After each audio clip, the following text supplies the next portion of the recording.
Good morning बच्चों।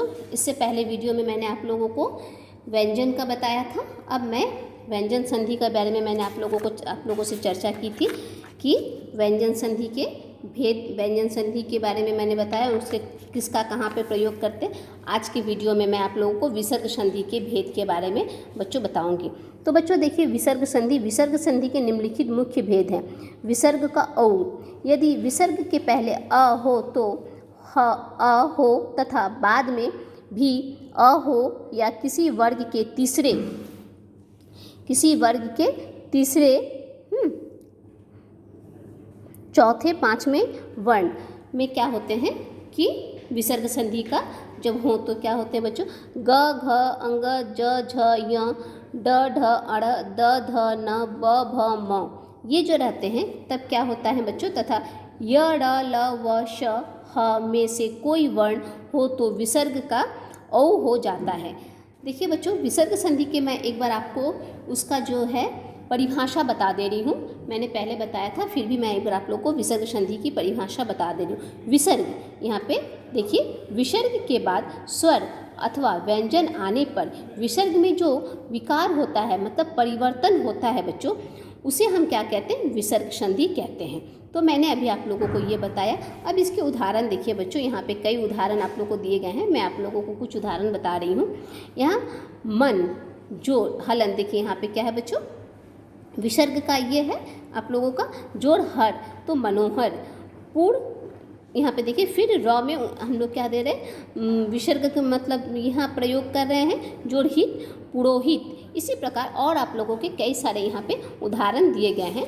अब देखिए आगे हम लोग देख रहे हैं बच्चों विसर्ग के ए। विसर्ग का क्या देख रहे हैं बच्चों, विसर्ग का ए। तो विसर्ग के पहले आ को छोड़कर कोई दूसरा स्वर हो और बाद में कोई स्वर वर्ग में तीसरे चौथे पांचवें वर्ण ग ध अंग ज झ य ड ढ अड़ द ध न व भ म या य ड़ ल व श ह में से कोई वर्ण हो तो विसर्ग का र हो जाता है। क्या हो जाता है बच्चों, विसर्ग का र हो जाता है। जैसे देखिए बच्चों, यहाँ पे क्या है, नौ में छोटी की मात्रा, विसर्ग में विकार। हाँ, तो यहाँ पे जैसे हम लोग कर रहे तो निर्विकार। नौ में छोटी की मात्रा, विसर्ग उपाय, तो निरुपाय। ये आप लोगों के यहाँ पे कई और उदाहरण दिए गए हैं। अब देखिए विसर्ग में श, विसर्ग में हम लोग क्या देखेंगे बच्चों, स। तो देखिए क्या है कि किसी वर्ग के पहले कोई भी स्वर हो तथा परे च छ या स हो तो विसर्ग का श हो जाता है। जैसे नौ में फिर छोटी की मात्रा, यहाँ विसर्ग का है संक, तो निस्संक। हाँ, फिर देखिए नौ में छोटी की मात्रा है, हाँ, विसर्ग प्लस चय, तो निश्चय। ये आप लोगों के उदाहरण हैं। अब देखिए विसर्ग में श का प्रयोग का देखिए बच्चों, यदि विसर्ग के परे वर्णों के पहले दूसरे अक्षर या स, उन्होंने श आए तो विसर्ग का स हो जाता है। हाँ, जैसे यहाँ पे आप लोगों का है नौ में, देखिए यहाँ पे आप लोगों के उदाहरण स्वरूप है, नौ में छोटी की मात्रा संतान, तो निसंतान। तो दौ में यहाँ पे विसर्ग की है, दौ में उ की मात्रा, विसर्ग तर, दुस्तर। हाँ, तो इसी प्रकार है बच्चों, और आप लोगों के कई सारे किताब में उदाहरण दिए गए हैं। अब विसर्ग का उननश में क्या प्रयोग करते हैं देखिए बच्चों, तो विसर्ग से पहले य या उ हो तो परे क ख ट ठ प फ में से कोई वर्ण हो तो विसर्ग का उननश हो जाता है। जैसे धनु जोड़ टंकर, धनुष टंकर, धनुष टकार।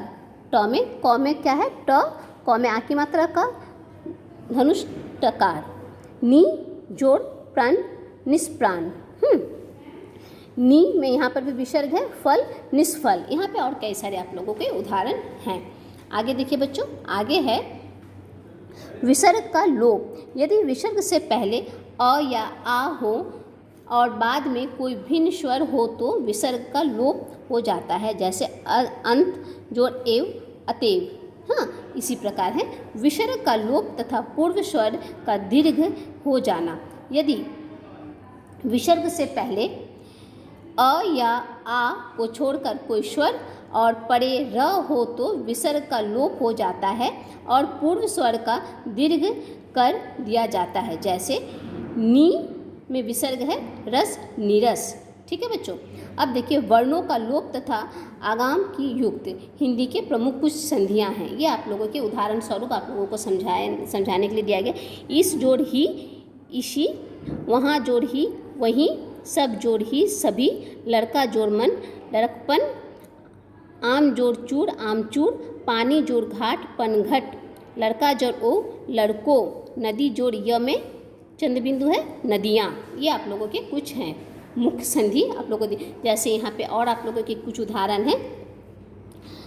यहाँ देखिए, इस जोड़ ही तो इसी, वहाँ जोड़ ही तो वहीं, सब जोड़ ही, मैं एक बार फिर से दोहरा रही हूँ आप लोगों को समझाने के लिए, सभी, लड़का जोड़पन, लड़कपन, आम जोड़ चूड़, आमचूड़, पानी जोड़ घट, पनघट, लड़का जोड़ ओ, लड़को, और नदी जोड़ या तो नदियाँ। ठीक है बच्चों। तो आप लोगों को मतलब संधि में यहाँ पे हम लोग आज के पाठ से हम लोग जाने कि संधि में हम लोग क्या क्या मतलब प्रयोग करते हैं और मतलब संधि कितने प्रकार के होते हैं। तो इनके बारे में बच्चों संधि के मुख्य भेद क्या हैं, मैंने पहले की वीडियो में भी बताया था बच्चों कि संधि के अर्थ, संधि का अर्थ क्या है। मेन संधि का अर्थ आप लोग जानते हो कि संधि का अर्थ क्या है, जब दोनों वर्णों के मेल से एक जो नया परिवर्तित होकर एक जो नया मतलब शब्द बनते हैं तो उसको हम लोग संधि कहते हैं। संधि के कितने प्रकार होते हैं बच्चों, मैं एक बार फिर से दोहरा दे रही हूँ कि संधि के कितने प्रकार होते हैं। तो संधि के मुख्यतः 3 प्रकार होते हैं। कौन कौन से 3 प्रकार होते हैं आप लोगों को मैंने बताया था कि कौन कौन से। तो स्वर संधि हमारा पहला होता है स्वर संधि, व्यंजन संधि और विसर्ग संधि। तो बच्चों हम लोग इसमें जानेंगे, मैंने पहले भी बताया था कि स्वर संधि के कितने भेद हैं, व्यंजन संधि और किसका प्रयोग किस तरह से करने से क्या परिवर्तित होकर नया रूप क्या लेता है, उसी को हम लोग जैसे किसके साथ किसको हम लोग जोड़ते हैं तो कौन सा शब्द बनते हैं, इसी को जो है हम लोग संधि कहते हैं। धन्यवाद।